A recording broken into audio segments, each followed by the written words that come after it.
जय हिंद। इस वीडियो में पढ़ेंगे कक्षा 9वीं गणित का अध्याय 1 संख्या पद्धति। दोस्तों ध्यान से समझिएगा इस अध्याय को। ये आपका कक्षा 9वीं गणित का पहला अध्याय है, ठीक है दोस्तों। वो गणित का है तो ध्यान से इसको समझना है आपके लिए हम समझा रहे हैं संख्या पद्धति क्या कहलाती है, ठीक है दोस्तों। इससे पहले हम आपके लिए संख्या पद्धति का महत्व बता दें कि गणित में क्या महत्व है, ठीक है दोस्तों। तो देखिए संख्या पद्धति के महत्व की हम बात करें तो दोस्तों संख्या पद्धति का गणित में उसी प्रकार महत्व है जिस प्रकार दोस्तों आपने एक पेड़ देखा होगा, है ना दोस्तों। इस टाइप से आपने एक क्या होगा दोस्तों, आपने एक पेड़ देखा होगा, ठीक है दोस्तों। पेड़ में क्या होती है दोस्तों, नीचे जड़ें होती हैं, ठीक है दोस्तों। पेड़ में इस टाइप से नीचे क्या जाती हैं, जड़ें जाती हैं, ठीक है दोस्तों। तो पेड़ में जड़ का कितना महत्व होता है आप कल्पना कीजिए। यदि पेड़ की आम जड़ कमजोर रहती है तो पेड़ क्या हो जाता है दोस्तों, नीचे गिर जाता है ना। पेड़ बड़ा ही कितना ही बड़ा मोटा हो, ठीक है दोस्तों, बड़ा हो, यदि उसकी पेड़ की जड़ यदि कमजोर होती है तो पेड़ नीचे गिर जाता है। ठीक उसी प्रकार दोस्तों संख्या पद्धति का गणित में इतना ज्यादा महत्व है दोस्तों कि यदि आपकी ये संख्या पद्धति का अध्ययन कमजोर हो गया, स्ट्रांग नहीं कर पाया, तो आपका संख्या पद्धति से अध्ययन हटेगा तो आपके लिए गणित में कोई मन नहीं लगेगा और आपके लिए हार्ड टॉपिक समझ में नहीं आएंगे। चलिए दोस्तों ठीक है, ये हो गया संख्या पद्धति का महत्व है। अब हम समझते हैं संख्या पद्धति क्या कहलाती है, संख्या पद्धति की परिभाषा क्या है, ठीक है दोस्तों। तो देखिए संख्या पद्धति के लिए हम समझते हैं, संख्या पद्धति में आपके लिए एक विशेष ध्यान रखना है। संख्या पद्धति संख्याओं की है, किसकी है दोस्तों, संख्याओं की है। तो संख्या पद्धति संख्याओं की एक ऐसी पद्धति है जिसके अंतर्गत दोस्तों हम संख्याओं का अध्ययन क्रमबद्ध तरीके से करते हैं, ठीक है दोस्तों। क्रमबद्ध समझते ना दोस्तों आप, संख्याओं का अध्ययन किस तरीके से करते हैं दोस्तों, हम क्रमबद्ध तरीके से, ठीक है दोस्तों। क्रमबद्ध का मतलब होता है एक सीरियल में क्रम में अध्ययन करना। देखिए दोस्तों कैसे, जैसे हमने यहाँ पे आपके लिए कुछ नंबर लिख दिए है ना, 9 7 लिख दिए, 10 लिख दिए दोस्तों, 3 लिख दिए है ना, 2 लिख दिए, और यहाँ पे हमने यहाँ पे दोस्तों 4 1 लिख दिए, ठीक है। अब इसको हमने कहा दोस्तों आप क्रम में जमाइए, है ना दोस्तों। तो आप क्रम में जमा लेते होंगे, है ना। क्रम में कैसे जमाएंगे आप, सबसे पहले 1 आएगा, फिर दोस्तों 2 आएंगे, फिर आपके 3 आएंगे, है ना, फिर आपके 4 आएंगे, ठीक है दोस्तों। उसके बाद आपके क्या आएंगे, 4 के बाद ये दोस्तों आपके 7 आएंगे, 9 आएंगे और फिर ये 10 आएंगे, ठीक है दोस्तों। इस प्रकार आपका ये क्रमबद्ध तरीके से अध्ययन हो गया। अब दोस्तों हम समझते हैं कि संख्या पद्धति में संख्याओं का अध्ययन हमें क्रमबद्ध तरीके से तो करना है, तभी वो संख्या पद्धति कहलाएगी। लेकिन हमें कौन कौन संख्याओं का अध्ययन किस क्रम में करना है इसको हम विशेष रूप से समझते हैं, ठीक है दोस्तों। तो ध्यान से देखिएगा, अब हम आगे इसमें समझते हैं।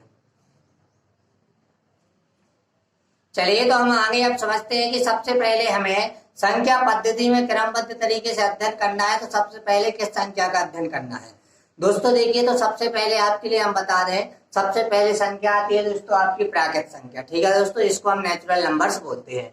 अब यहाँ पे हम समझते हैं कि प्राकृत संख्या क्या कहलाती है, ठीक है दोस्तों। उसके बाद समझेंगे पूर्ण संख्या, है ना, और ये पूर्णांक पढ़ेंगे या पढ़ेंगे, सब कुछ हम समझेंगे, ठीक है दोस्तों। तो सबसे पहले हम समझते हैं क्या दोस्तों, नेचुरल नंबर प्राकृत संख्या, ठीक है दोस्तों। तो देखिए प्राकृत संख्या कहलाती क्या है, सबसे पहले ये समझिए दोस्तों। देखिए परिभाषा आपको समझना है, ठीक है दोस्तों, उसको रटना नहीं है। गणित में दोस्तों आपके लिए जितने भी परिभाषा है उसको आप समझकर ही याद कर सकते हैं ना दोस्तों। तो हम बता दें आपके लिए कि परिमेय संख्या दोस्तों वे संख्याएं होती हैं, ठीक है दोस्तों। प्राकृत संख्याएं आपकी वे संख्याएं होती हैं दोस्तों जो कहाँ से शुरू होती है दोस्तों, 1 से शुरू होती है, ठीक है दोस्तों। किसकी बात कर रहे हैं दोस्तों, प्राकृत संख्याओं की, ठीक है दोस्तों। प्राकृत संख्याएं कहाँ से शुरू होती हैं दोस्तों, 1 से शुरू होती है। ये संख्याएं आपकी प्राकृत संख्याएं कहलाती हैं। अब 1 से शुरू होती हैं, कैसी होती है, इसका मतलब क्या है। देखिए मेरे भाई, जैसे आपके लिए गिनती पढ़ना है तो यदि गिनती आप 1 से शुरू करते हैं पढ़ना की, 1 दूनी 2 3 4 3 चौके 4, है ना दोस्तों। तो जब आप 1 से पढ़ रहे हैं तो उसको हम क्या कहेंगे दोस्तों, उसको कहेंगे प्राकृत संख्या। तो क्या बता रहे हैं दोस्तों हम कि प्राकृत संख्याएं वे संख्याएं होती हैं जो 1 से शुरू होती है ना दोस्तों। अभी आपके लिए हमने पढ़ के ही बताया कि जैसे 1 दूनी 2, ठीक है। अब दोस्तों हम यहाँ पे समझते हैं, इसके लिए थोड़ा इसका गहराई पे जाते हैं। तो दोस्तों देखिए, तो आपके लिए मालूम चल गया कि पहले 1 आएगा, 2 आएंगे, 3 आएंगे, 4 आएंगे, 5 आएंगे, ऐसे ही आपके इनफाइनाइट तक जाएगा, अनंत तक जाएगा। अब ये अनंत क्या कहलाता है, ये दोस्तों रिप्रेजेंट करता है एक बड़ी वैल्यू के लिए, बड़ी वैल्यू का मतलब समझ रहे हैं ना दोस्तों, छोटी वैल्यू के लिए नहीं, बहुत बड़ी वैल्यू के लिए। मतलब दोस्तों यहाँ पे हम कल्पना करेंगे चलाता जाएगा 5, 6, 7 से 100, 1000, लाख है, करोड़ तक चलाता जाएगा। मतलब बड़ी वैल्यू को रिप्रेजेंट करता है कौन, इनफाइनेट, अनंत करता है। ठीक है दोस्तों, तो ये इस प्रकार की संख्याएं जो होती हैं ये आपकी प्राकृत संख्या कहलाती है। बिल्कुल सिंपल वे में याद रखिए मेरे भाई कि वे संख्याएं जो एक से शुरू होती है बस आपकी प्राकृत संख्याएं कहलाती है। अब हम समझते हैं दोस्तों क्या, पूर्ण संख्या। ठीक है दोस्तों, प्राकृत संख्या समझ गए, अब हम समझते हैं पूर्ण संख्या। देखिए पूर्ण संख्या में इतना अंतर होता है दोस्तों कि इसमें जीरो और शामिल कर लिया जाता है। देखिए प्राकृत संख्या कहाँ से शुरू हुई, एक से शुरू हुई, तो पूर्ण संख्या कहाँ से शुरू होंगी, जीरो से शुरू होंगी। मतलब दोस्तों ये जो संख्या है ये कहाँ से शुरू होंगी, जीरो से शुरू होंगी। मतलब दोस्तों आपकी जीरो से स्टार्ट होगी। ठीक है दोस्तों, जैसे 0, 1, 2, 3, 4, 5 और इनफाइनाइट तक। ठीक है दोस्तों, तो इस प्रकार की संख्या आपकी क्या कहलाती है, आपकी ये पूर्ण संख्या कहलाती है। पूर्ण संख्या समझेगा दोस्तों क्या कहलाती है, जो संख्या जीरो से शुरू होती है। मतलब सीधी बात आप ये कह दीजिए कि दो संख्याएं जीरो से शुरू होती हैं, या फिर आप यह कह दीजिए कि जब हम प्राकृत संख्याओं में जीरो शामिल कर देते हैं तो वे संख्याएं आपकी पूर्ण संख्याएं कहलाती हैं। ठीक है दोस्तों, पूर्ण संख्या समझ गए। अब हम समझते हैं पूर्णांक। पूर्णांक मतलब दोस्तों पूरे अंक। ठीक है, मतलब क्या हुआ, मतलब दोस्तों इस पूर्ण संख्या में हम ऋणात्मक संख्याएं और शामिल कर देते हैं। मतलब इसमें ऋणात्मक संख्याएं आएंगी और धनात्मक संख्याएं आएंगी। ठीक है दोस्तों, तो वो कहलाएगा आपका पूर्णांक। मतलब संख्या रेखा समझिए एक प्रकार से। ठीक है, तो ये आपका क्या है, पूर्णांक। देखिए यहाँ पे आपके लिए एग्जाम्पल भी हम यहाँ पे बता रहे हैं। देखिए जैसे हमने -1 लिख दिया, माइनस है यहाँ पे दोस्तों, -1 हो गया है ना, ये -2 हो गया, ये 0 हो गया, 1 हो गया, 2, 3, 4, 5, 6 और ये इनफाइनाइट तक जाएगा। और इस साइड दोस्तों ये आपका कहाँ तक जाएगा, माइनस इनफाइनाइट तक जाएगा। ठीक है दोस्तों, तो ये संख्याएं आपकी क्या कहलाएंगी, आपकी पूर्णांक कहलाएंगी, होल नंबर कहलाएंगी। ठीक है दोस्तों, अब हम आगे क्या समझेंगे दोस्तों। देखिए आपने पूर्णांक समझ लिया, मतलब दोस्तों पूर्णांक आप समझने के बाद हमें क्या समझना है। देखिए पूर्णांक के बाद समझना है दोस्तों परिमेय संख्या। देखिए पूर्णांक समझने के बाद आपको क्या समझना है, परिमेय संख्या समझना। देखिए इसकी परिभाषा क्या है दोस्तों, इससे रिलेटेड काफी ज्यादा क्वेश्चन पूछे जाते हैं परिमेय संख्या से रिलेटेड। अभी दोस्तों आपके लिए आगे पूछे जाएंगे, दो संख्या दे रहेंगे, उनके बीच की परिमेय संख्या निकालना पड़ेगी, या परिमेय संख्या निकालना पड़ेगी, जिस पे आधारित आपकी प्रश्नावली 1.1 है। तो ये प्रश्नावली ये जो संख्या है दोस्तों, इसका अध्ययन आपको बहुत ही गहराई से समझना है, परिमेय संख्या का। उसके बाद अपरिमेय संख्या का, ये दोस्तों आपकी कक्षा 9वीं में काफी महत्वपूर्ण है। इसके बाद दोस्तों इन दोनों को जब हम मिला देते हैं तो बन जाती है आपकी वास्तविक संख्या, रियल नंबर। तो आपको ये समझना काफी महत्वपूर्ण है, क्योंकि जब आप आगे कक्षा 10वीं में जाएंगे तो उसमें आपका पहला चैप्टर रहेगा वास्तविक संख्या, जो आपकी परिमेय और अपरिमेय से मिलकर बनती है। अब दोस्तों आपके लिए बात करें हम परिमेय संख्याओं की, तो आपने कक्षा 8वीं में पढ़े होंगे परिमेय संख्याएं, तो आपके लिए हम एक बार परिभाषा को रिवाइज कराते हैं। ठीक है दोस्तों, तो ध्यान से समझिएगा। देखिए परिमेय संख्या के लिए आपको याद रखना है दोस्तों P/Q।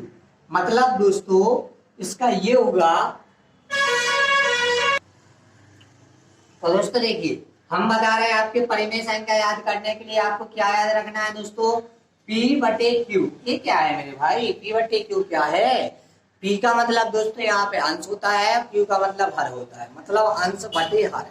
ठीक है दोस्तों, तो परिमेय संख्या का सीधा मतलब होता है दोस्तों भिन्न के रूप में। मतलब वे संख्याएं जो भिन्न के रूप में हो परिमेय संख्या कहलाती हैं। अब इसकी एक शर्त होती है दोस्तों, शर्त बस याद रखिए, परिभाषा ऑटोमेटिक याद हो जाएगी। देखिए शर्त इसकी ये होती है दोस्तों कि वे संख्या जो या तो P/Q के रूप में पहले से हो, या हम P/Q के रूप में उन्हें बना सकें, तो वे संख्याएं आपकी परिमेय संख्या कहलाती हैं। साथ ही साथ यहाँ पे एक लिमिट होती है दोस्तों, इसकी शर्त होती है कि Q बराबर 0 नहीं होना चाहिए। मतलब दोस्तों Q बराबर क्या नहीं होना चाहिए, 0 नहीं होना चाहिए, तभी वो परिमेय संख्या कहलाएगी। भाई ये कैसी शर्त है, इसको तो समझना है ना, तो ध्यान से देखिए। देखिए जैसे हमने लिखा है आपको 5/0 और एक लिख दिया क्या 5/2। ठीक, क्या क्या लिख दिया, एक लिख दिया 5/0 और एक लिख दिया क्या 5/1 यहाँ पे 2, तो इनमें परिमेय कौन है? देखिए मेरे भाई, यहाँ पे तो ये Q है, नीचे Q होता है ना, तो ये 0 है, तो ये तो परिमेय हो ही नहीं सकती है ना, क्योंकि Q बराबर 0 नहीं होना है। यहाँ पे देखिए Q का मान कितना है? Q का मान यहाँ पे 2 है, मतलब 0 के बराबर नहीं है ना 2। इस प्रकार की जो संख्या है ये आपकी कहलाती है परिमेय संख्या। तो परिभाषा ध्यान से समझिएगा, वे संख्याएं जो या तो P/Q के रूप में पहले से हो या हम P/Q के रूप में उन्हें बना सकें, साथ ही साथ दोस्तों Q बराबर 0 ना हो, वे संख्याएं आपकी परिमेय संख्याएं कहलाती हैं। ठीक है दोस्तों।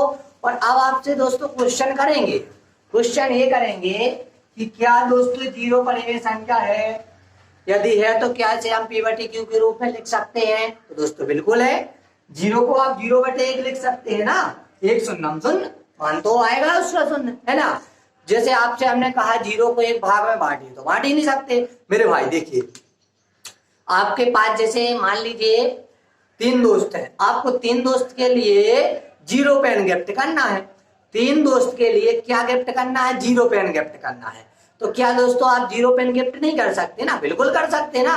आपके पास तो 0 है ना, 3 दोस्त है, 5 दोस्त है, या 50 दोस्त है, लाख दोस्त है, यदि आपके पास 0 पेन है तो आप सभी के लिए गिफ्ट कर सकते हैं, 0 गिफ्ट कर सकते हैं, है ना। तो ये कहलाती है आपकी क्या? परिमेय संख्या। अतः 0 क्या है? आपकी एक परिमेय संख्या है, और इसे आप P/Q के रूप में लिख सकते हैं। कैसे कैसे लिख सकते हैं? 0/1, जहां पे देखिए Q बराबर 0 नहीं है ना, Q बराबर 1 है और P का मान 0 है, तो दोस्तों P से कोई मतलब नहीं है, Q का मान बस 0 नहीं होना चाहिए। तो ये संख्याएं कहलाती हैं आपकी क्या? परिमेय संख्या। ठीक है दोस्तों, परिमेय संख्याएं समझ गए। अब हमें समझना है क्या? अपरिमेय संख्या। तो दोस्तों इसी का उल्टा कहिए आप, मतलब वे संख्याएं जो या तो P/Q के रूप में ना हो, या दोस्तों P/Q के रूप में हम व्यक्त ही ना कर सकें, उन संख्याओं को हम कहते हैं क्या? अपरिमेय संख्या। और दोस्तों इनमें Q बराबर 0 होता है, ध्यान रखना, Q बराबर क्या होता है? 0 होता है। तो ये संख्याएं आपकी अपरिमेय संख्या कहलाती हैं। जैसे दोस्तों हमने कहा आपसे, क्या कहा मेरे भाई? जैसे हमने कहा ये करनी 5 एक अपरिमेय संख्या है। क्यों है? क्यों है मेरे भाई? क्यों? क्योंकि इसको हम 0/1 नहीं लिख सकते, इसको हम 5/0 लिख सकते हैं। तो इसमें देखिए Q का मान 0 है, जब Q का मान 0 है तो वो अपरिमेय संख्या है, अगर 0 नहीं है तो परिमेय संख्या है। तो दोस्तों इस प्रकार आपकी परिमेय संख्या अपरिमेय संख्या कंप्लीट होती हुई, मतलब दोस्तों अपरिमेय संख्या समझ गए। जैसे करनी 2 हो गई, करनी 3 हो गई, करनी 11 हो गई, ये हो गई दोस्तों आपकी अपरिमेय संख्या। अब इनको आपको सिद्ध करने की विधि दोस्तों आपके लिए कक्षा 10वीं में पढ़ना है, अभी प्रूफ नहीं करना है, आपको केवल समझना है कौन सी संख्या परिमेय है, कौन सी संख्या अपरिमेय है। परिमेय संख्या और अपरिमेय संख्याओं का जब सम्मिलित रूप हो जाता है तो वो कहलाती है वास्तविक संख्या।